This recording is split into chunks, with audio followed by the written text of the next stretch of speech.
Hello students, अगर आप हमारे इस चैनल आरबीएस फिजिक्स पर पहली बार आए हैं तो सब्सक्राइब करना ना भूलें, बेल आइकन दबाएं, ऑल करें, जिससे कि हमारे वीडियो के अपलोड होते ही इसके नोटिफिकेशंस आपको मिल जाएं। घूर्णन गति हम लोग पढ़ रहे हैं। घूर्णन गति में हम लोगों ने जड़त्वाघूर्ण पढ़ा है। जड़त्वाघूर्ण में हम जानते हैं कि किसी भी कण का जो जड़त्वाघूर्ण है वो घूर्णन अक्ष से दूरी का वर्ग और उसके द्रव्यमान के गुणनफल के बराबर होता है, यम आर स्क्वायर। ये घूर्णन अक्ष है, इसके सापेक्ष ये घूमता है, ये दूरी यहाँ से आयताकार है, इस कण का द्रव्यमान यम है, तो इस अक्ष के सापेक्ष इसका जड़त्वाघूर्ण होगा यम आर स्क्वायर। ये भी हम लोगों ने पढ़ा है कि जो जड़त्वाघूर्ण है वो घूर्णन गति में वही काम करता है जो काम स्थानांतरीय गति में द्रव्यमान करता है। अब आइए हम लोग पढ़ते हैं घूर्णन त्रिज्या, रेडियस ऑफ जायरेशन। ये वस्तु है जो इस अक्ष के सापेक्ष घूमती है, ये घूर्णन अक्ष है, इसके सापेक्ष ये इस तरह घूमती है। इसमें बहुत सारे कण हैं जगह जगह जो इसमें वितरित हैं, बिखरे हुए हैं। वास्तविक उनकी व्यवस्था इसमें अलग अलग जगह पर है और इसलिए इस अक्ष से उनकी दूरियां भी अलग अलग हैं। कोई एक कण है R1 है, R2 है, R3 है, Rn है, इसलिए अलग अलग दूरियों पर कुल n कण इसके अंदर हैं। इस वस्तु के अंदर कुल n कण हैं। अब n कणों का जड़त्वाघूर्ण निकाल के जोड़ें तो इस वस्तु का जड़त्वाघूर्ण इस अक्ष के सापेक्ष निकलेगा। लेकिन घूर्णन त्रिज्या कहते हैं कि घूर्णन अक्ष से उस बिंदु तक की दूरी को घूर्णन अक्ष कहते हैं, घूर्णन त्रिज्या कहते हैं। घूर्णन अक्ष से उस बिंदु तक, यह बिंदु है, वहां तक की दूरी को घूर्णन त्रिज्या कहते हैं कि जहां पर यदि वस्तु का संपूर्ण द्रव्यमान हम रख दें या केंद्रित मान लें, वस्तु का संपूर्ण द्रव्यमान केंद्रित मान लें, यहां पर हम संपूर्ण द्रव्यमान को मान ले रखा है, तो इस घूर्णन अक्ष से दूरी क्या हो जाएगी? तो वस्तु का जड़त्वाघूर्ण यानी यम के स्क्वायर वास्तविक वितरण से, कणों का जो वास्तविक वितरण से उससे प्राप्त जो जड़त्वाघूर्ण है उसके बराबर होगा, यानी वास्तविक जड़त्वाघूर्ण के बराबर होगा। तो घूर्णन अक्ष से उस बिंदु तक की दूरी को घूर्णन त्रिज्या कहते हैं। जहाँ यदि वस्तु का संपूर्ण द्रव्यमान केंद्रित मान ले तो वस्तु का जड़त्वाघूर्ण कणों के वास्तविक वितरण से प्राप्त जड़त्वाघूर्ण के बराबर होता है। अर्थात जड़त्वाघूर्ण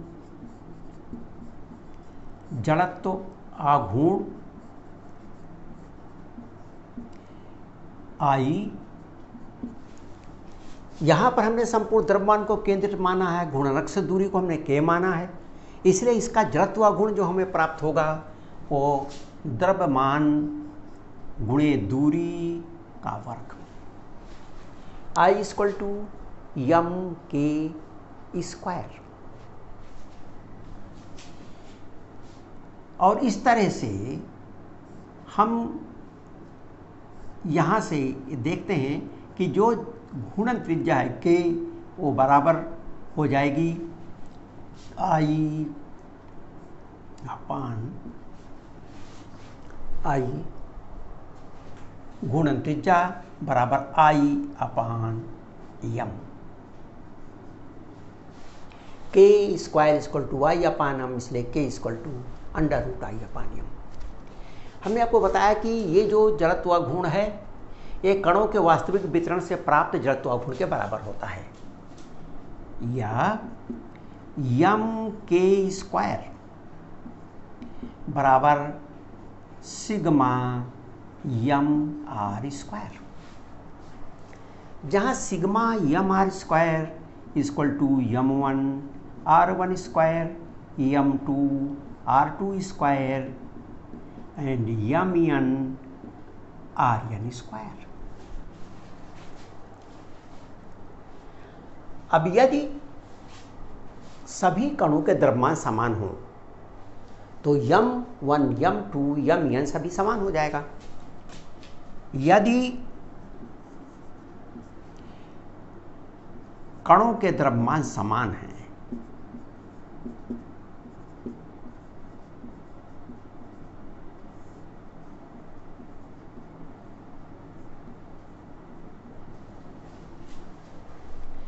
जब कणों के द्रव्यमान समान होंगे तो ये m1 r1 square m2 r2 square mn rn square में m कॉमन हो जाएगा, m हो जाएगा।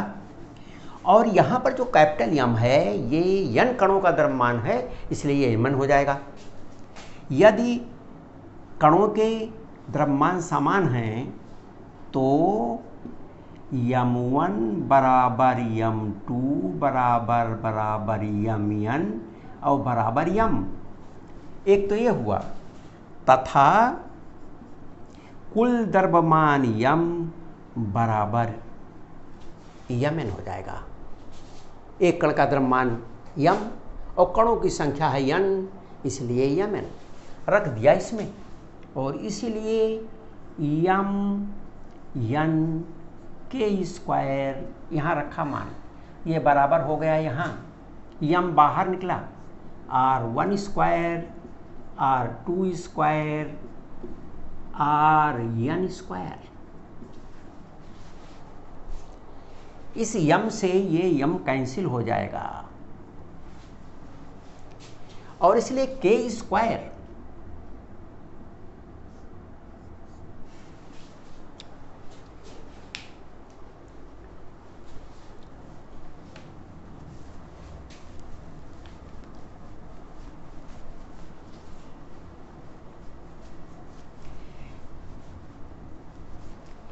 इसलिए k स्क्वायर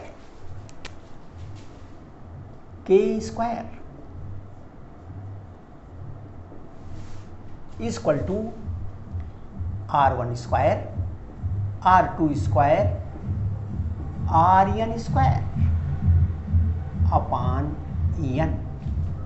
और इसलिए k यानी घूर्णन त्रिज्या equal to under root r1 square r2 square rn square upon n। और हम जानते हैं कि ये घूर्णन अक्ष से कणों के दूरियों के वर्गों का वर्ग माध्य मूल मान है, अर्थात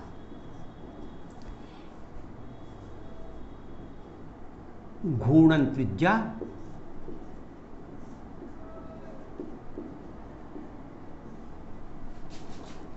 घूर्णन अक्ष से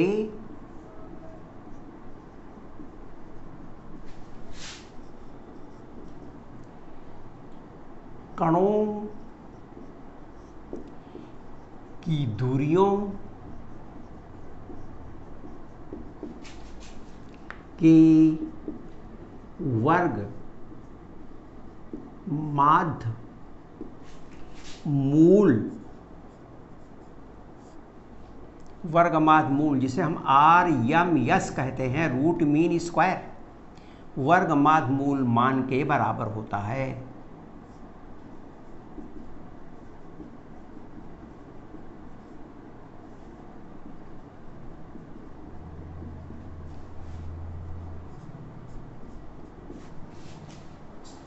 तो ये हो गया हमारा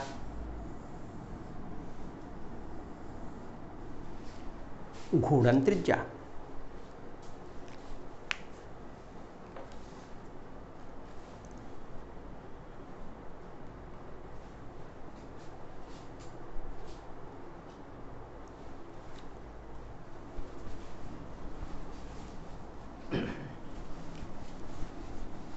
अब इसके बाद बल आघूर्ण तथा कोणीय त्वरण या जड़त्व आघूर्ण और बल आघूर्ण या कोणीय त्वरण में क्या संबंध है।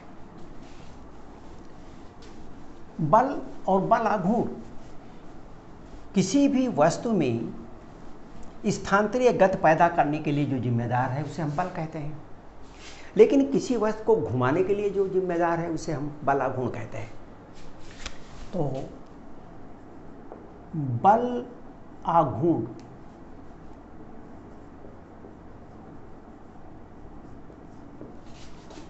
यों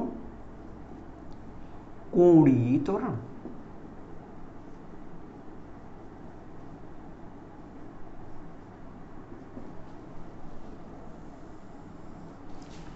बल आघूर्ण यौन कोणीय त्वरण।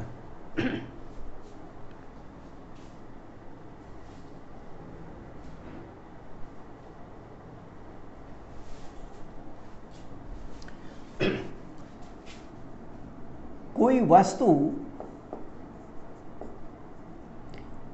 वस्तु घूर्णन अक्ष के सापेक्ष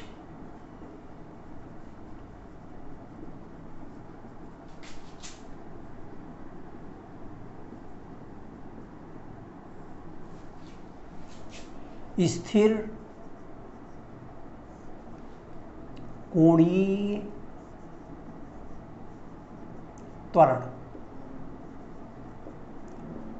से घूम रही है।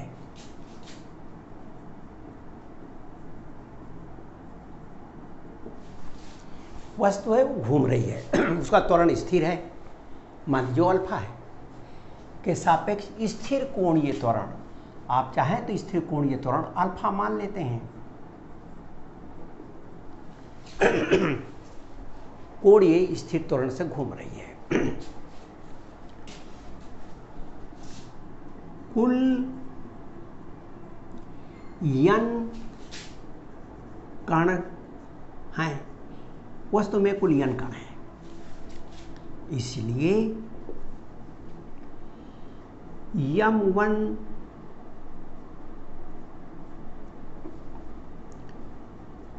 द्रव्यमान के कण, यम1 द्रव्यमान के कण का त्वरण रेखीय त्वरण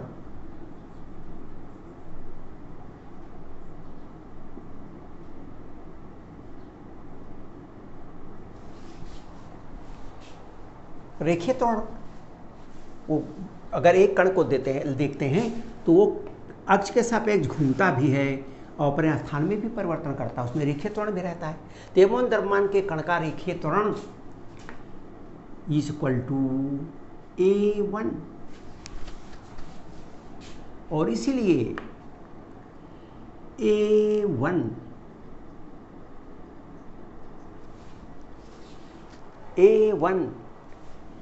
इक्वल टू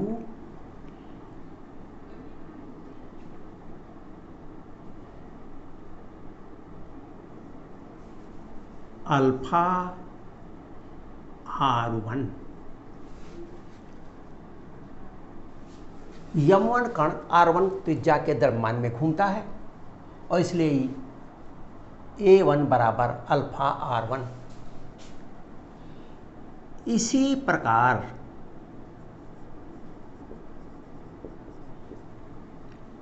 A2 दूसरे कण का त्वरण बराबर हो जाएगा, अल्फा तो सबके लिए एक ही रहेगा, R2 एंड सो ऑन। इसी प्रकार सब होते जाएंगे। यम1 कण पर बल F1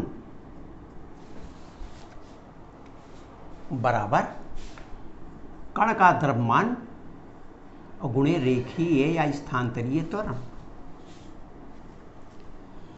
ये बराबर हो जाएगा यम1 A1 equal to alpha R1।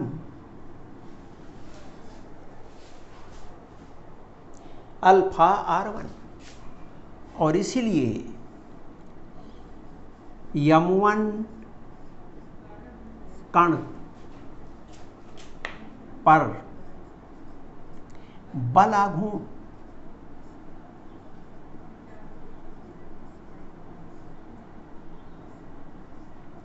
τ1 ये बराबर हो जाएगा R1 इंटू F1। बल आघूर्ण बराबर होता है घूर्णन अक्ष से दूरी गुणे बल R1 इंटू F1। ये बराबर आया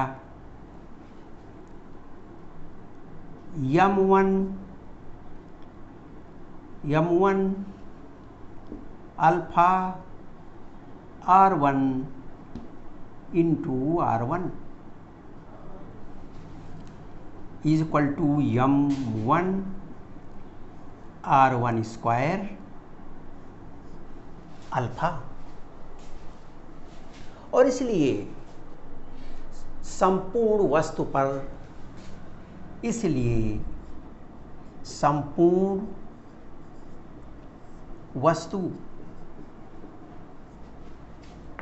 पर बलाघूर्ण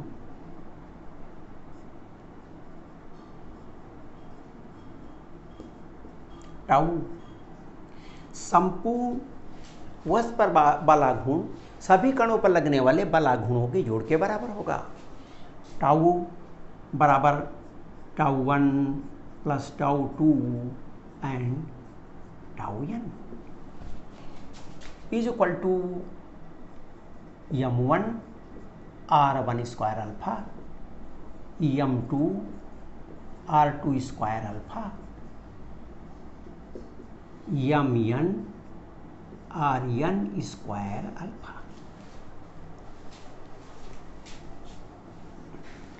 या टाउ बराबर ये बलाघूर्ण है, ऐंठन है, ये देख रहे हैं, ये सभी कणों का जोड़ है।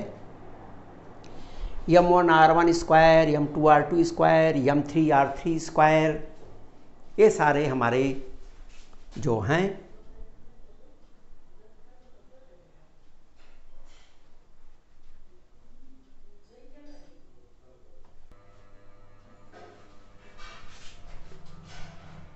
इसलिए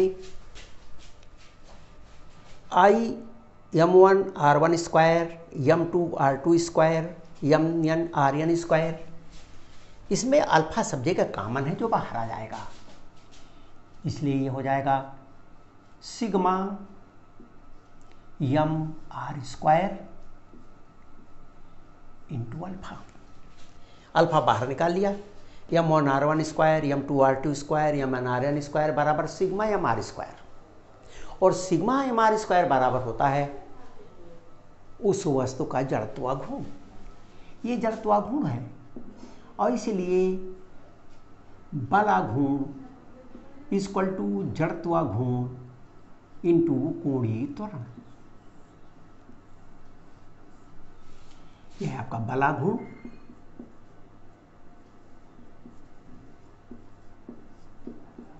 जड़त्वाघूर्ण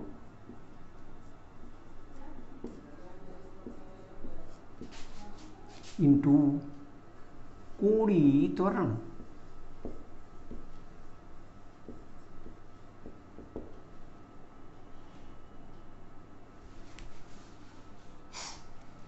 ये हो गया बलाघूर्ण एवं कोणीय त्वरण का संबंध।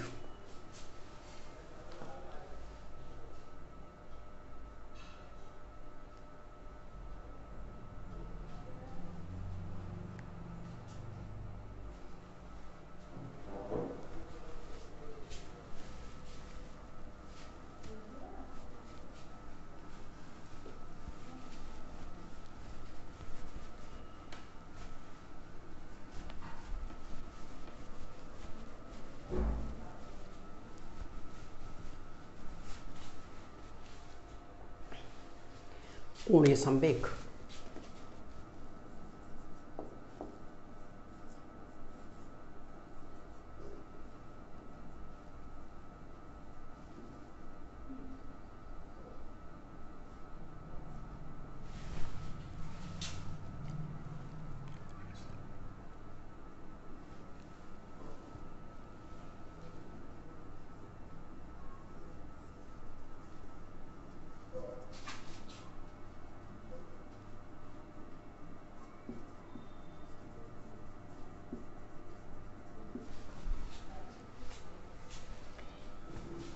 कोई भी एक वस्तु है जो किसी भी अक्ष के सापेक्ष घूर्णन गति कर रही है। संकुलियन कण है। मान लिया किसी भी एक कण का द्रव्यमान m और वेग v1 है। घूर्णन करती हुई किसी वस्तु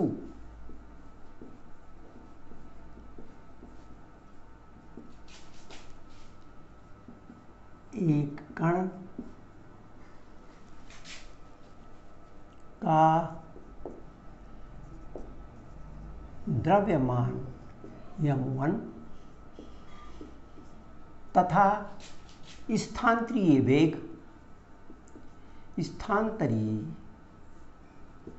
वेग v1 है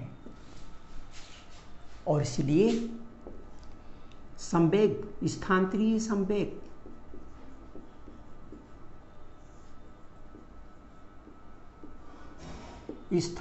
संवेग इसको हम P1 मानते हैं।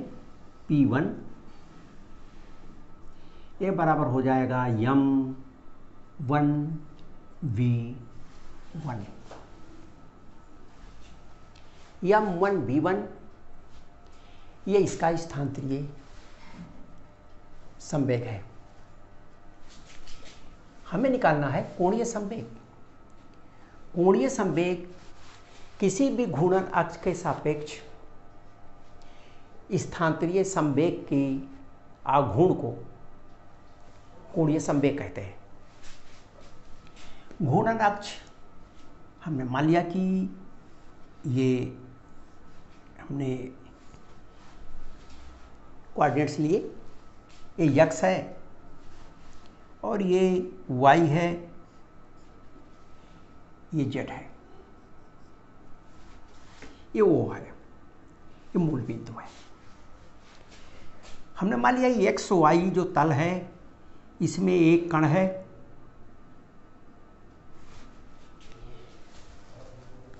और इसका जो संवेग है वो P1 है। ये P1 संवेग है।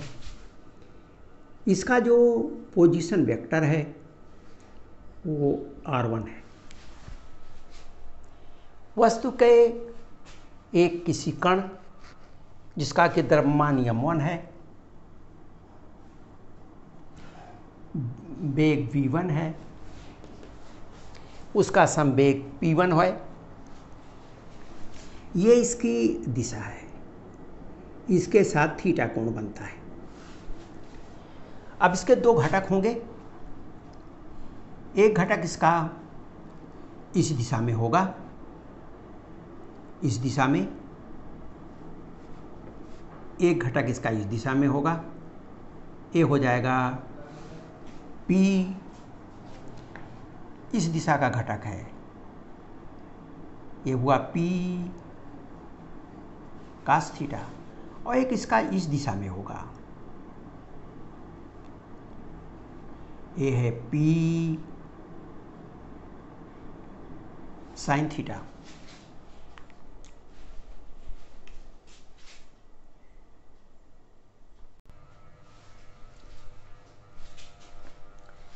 इसका इस P का एक घटक हुआ P cos थीटा, एक घटक हुआ P sin theta.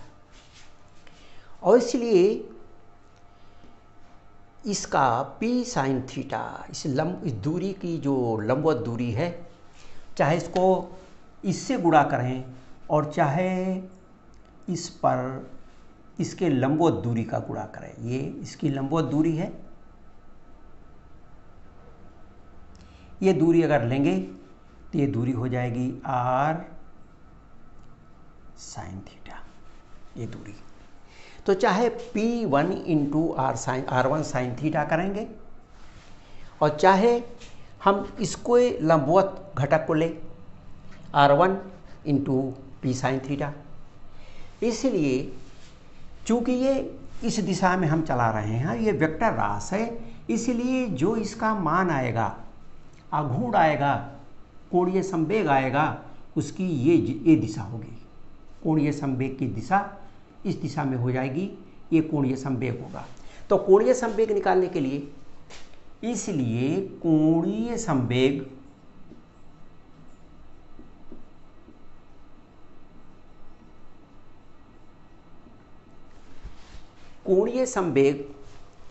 Is equal to स्थानांतरीय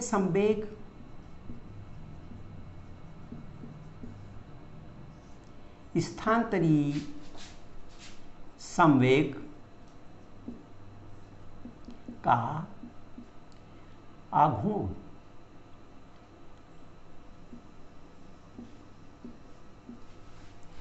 स्थानांतरीय संवेग का आघूर्ण घूर्णन अक्ष के सापेक्ष आघूर्ण, ये बराबर हो जाएगा, स्थानांतरीय संवेग बराबर है P1 और आघूर्ण निकालेंगे तो ये है R1। तो यह हो गया R1 इंटू P1। ये एक कण का हुआ R1 इंटू P1। अगर इसका मान निकालते हैं, ये हुआ कोणीय संवेग यानी J1, एक कण का हुआ, और इसीलिए संपूर्ण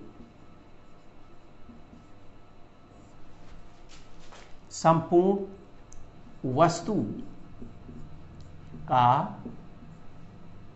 कोणीय संवेग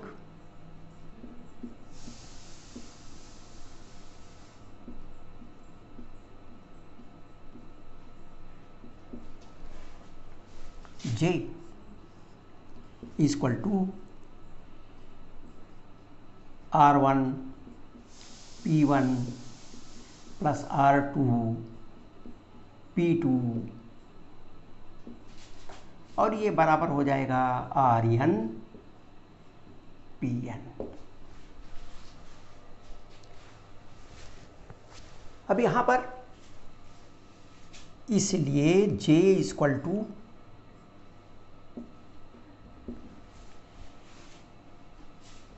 R1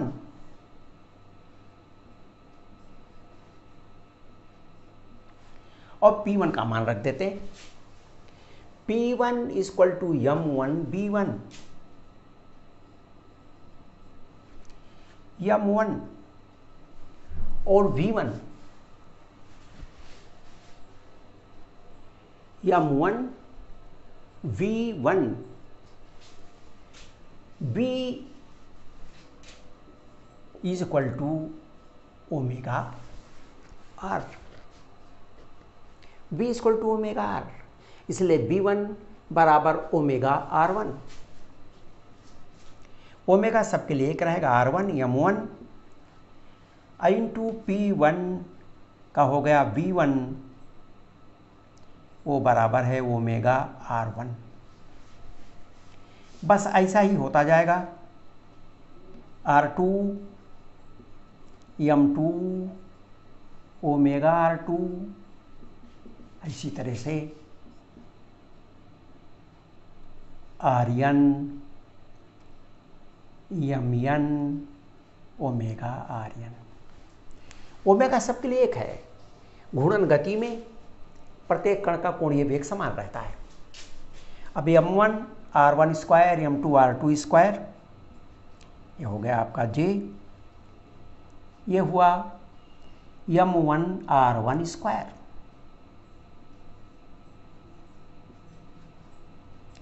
M1 R1 square M2 R2 square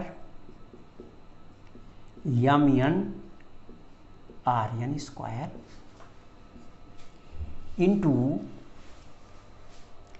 omega.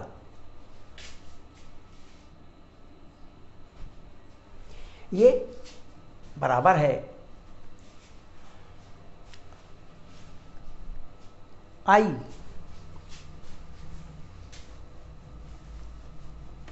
ये I के बराबर हो जाएगा।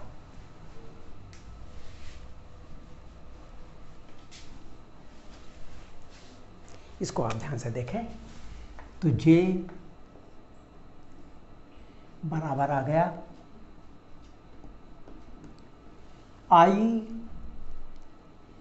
Sigma M are square omega बराबर आई ओमेगा, यही जे का मान है। कोणीय संवेग बराबर आई ओमेगा।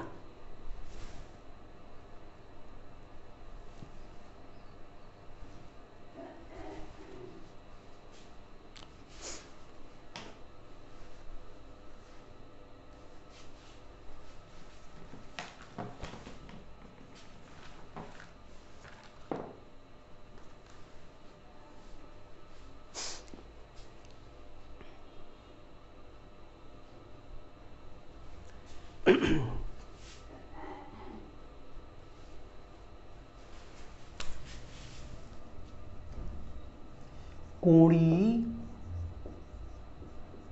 संवेग परिवर्तन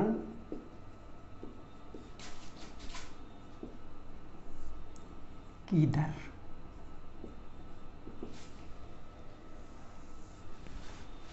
कोणीय संवेग परिवर्तन की दर। कोणीय संवेग,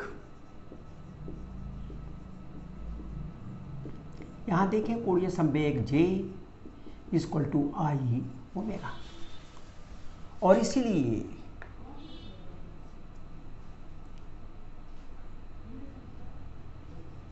dJ अपान dt। ध्यान रखेंगे J कुछ जगह J की जगह यल का भी प्रयोग होता है, कुछ किताबों में J की जगह पर यल का प्रयोग भी होता है। dJ अपान dt, आई तो स्थिर है, यह हो गया d omega upon dt। dJ upon dt equal to I d omega upon dt, ये हो गया कोणीय संवेग।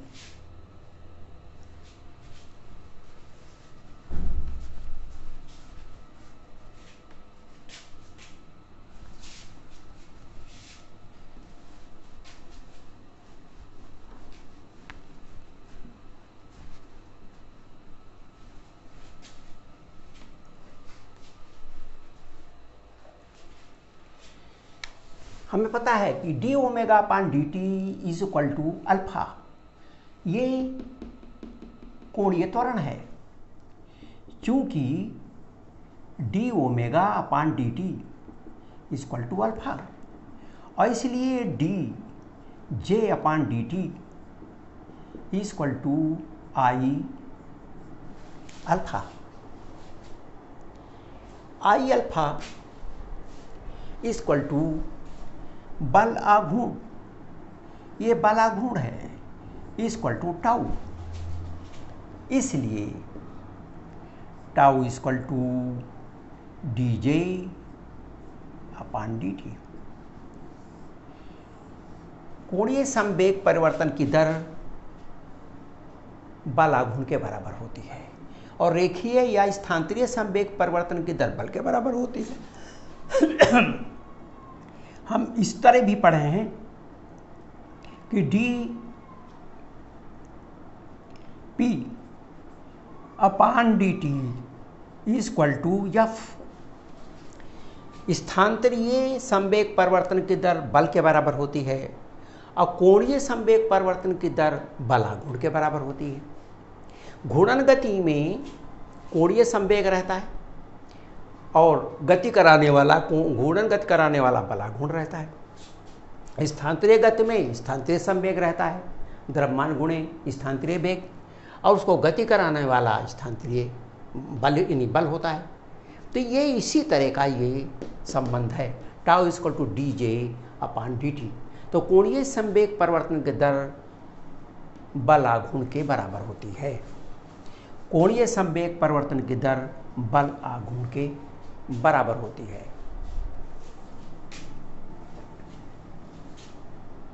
कोणीय संवेग संरक्षण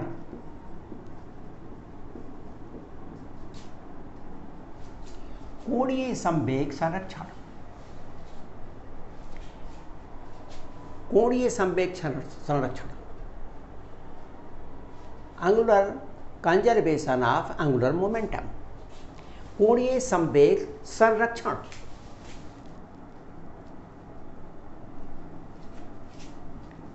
कंजर्वेशन ऑफ एंगुलर मोमेंटम,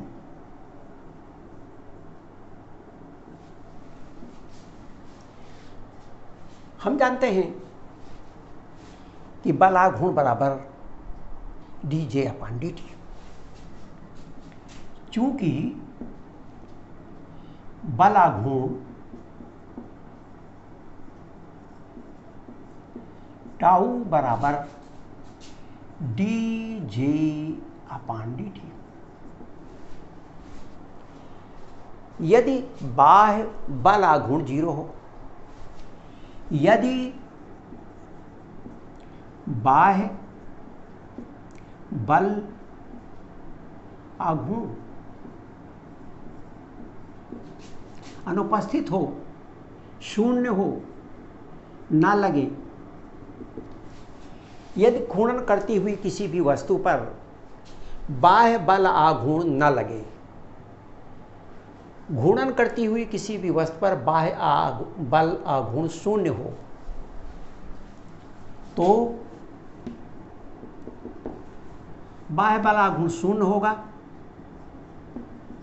और इसलिए dJ/dt बराबर 0 या dJ = 0।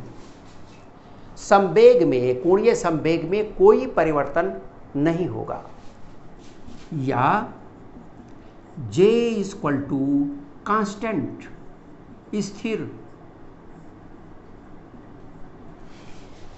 यदि बाह्य बल आघूर्ण शून्य हो तो घूर्णन करती हुई किसी भी वस्तु का कोणीय संवेग स्थिर रहेगा, कोणीय संवेग स्थिर रहेगा। J = स्थिरांक, चूंकि J = I ओमेगा, इसलिए I ओमेगा = स्थिरांक या I1 ओमेगा बराबर I2 ओमेगा 2।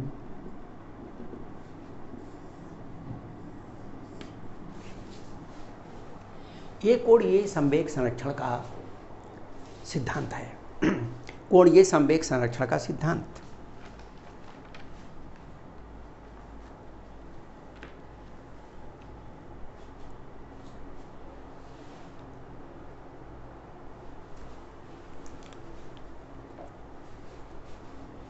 यदि किसी भी घूर्णन करती हुई किसी भी वस्तु पर बाह्य बल आघूर्ण शून्य हो तो उस वस्तु का कोणीय संवेग सदैव संरक्षित रहता है, कोणीय संवेग सदैव स्थिर रहता है।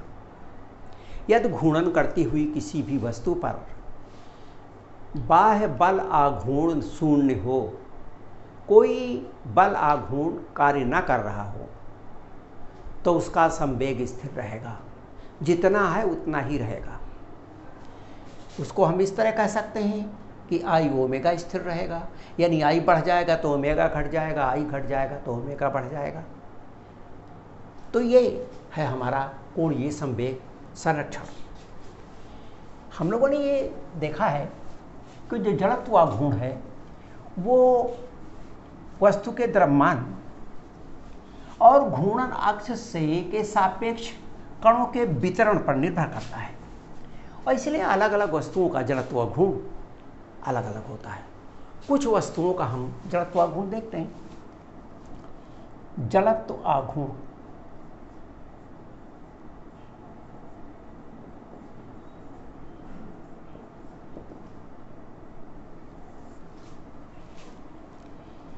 पहला क्षण, क्षण के लंबवत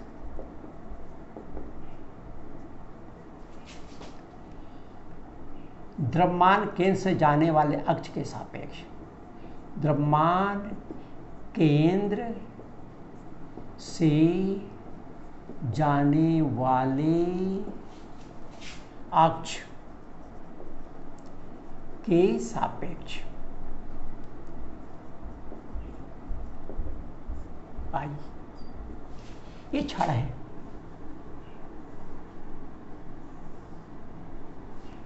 ये इसका द्रव्यमान केंद्र है, ये अक्ष है, इसका द्रव्यमान यम है और इसकी पूरी जो लंबाई है वो यल है। इसलिए I equal to m L square upon 12। दूसरा, आयत, आयताकार पटल का केंद्र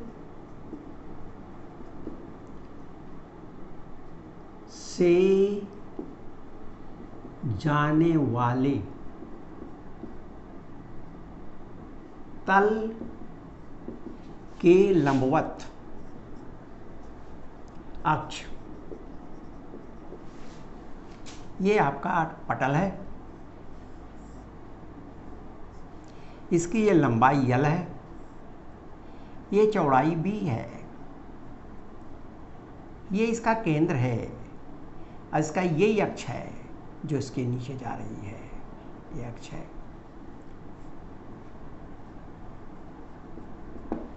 द्रव्यमान इसका यम है, इसलिए इसका I बराबर हो जाएगा M L square B square by 12।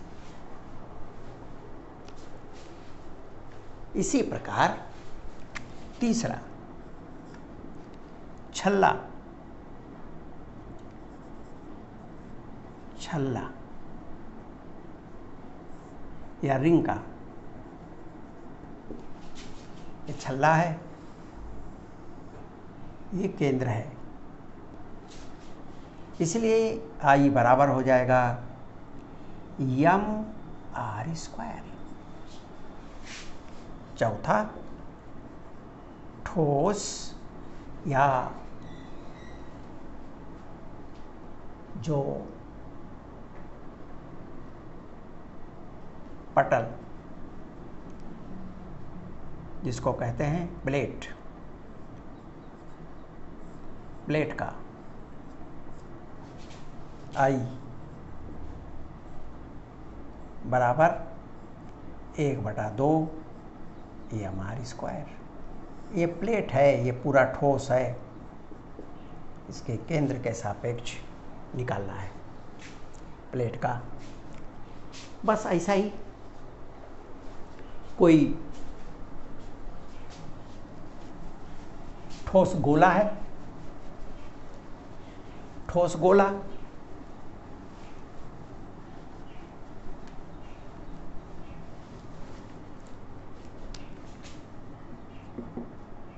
ठोस गोला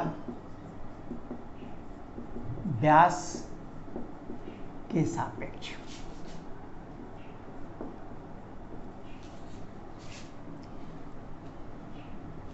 ठोस गोले का 2/5 यम आर स्क्वायर, खोखले गोले का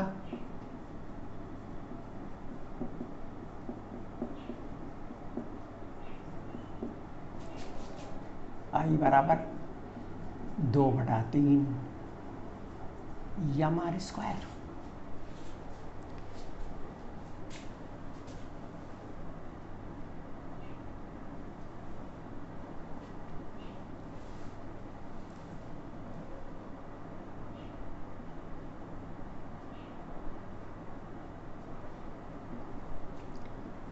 ठोस बेलन,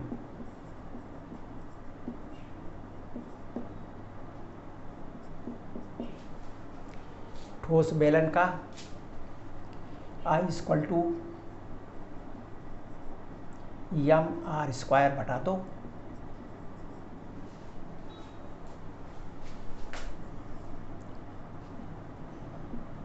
खोखले बेलन का,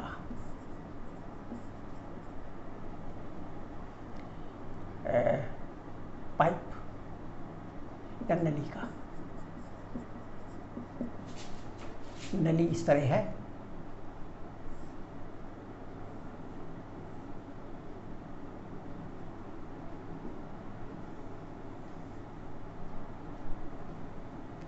ये यहां से यहां तक ये है R1, ये यहां से यहां तक है R2। नली का I =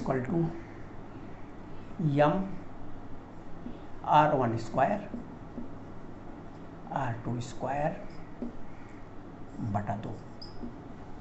ये कुछ चीज़ों के जड़त्व गुण हैं जिनकी कहीं आवश्यकता पड़ती है तो इनका इस तरह से हम इस्तेमाल कर लेंगे। यहाँ हम देख रहे हैं कि जड़त्व गुण जब ये ठोस हो गया तो जड़त्व गुण घट कर 1/2 हो गया।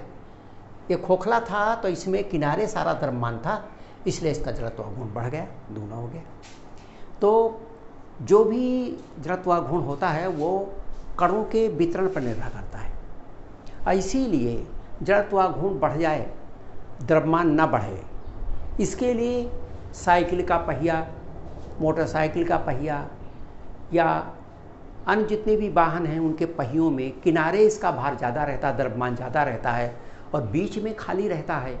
धुरा के पास तक स्पोक्स लगी रहती, तीलियाँ लगी रहती, जिससे कि इसका भार तो ज़्यादा ना हो पहिए का, लेकिन जड़त्व गुण ज़्यादा हो।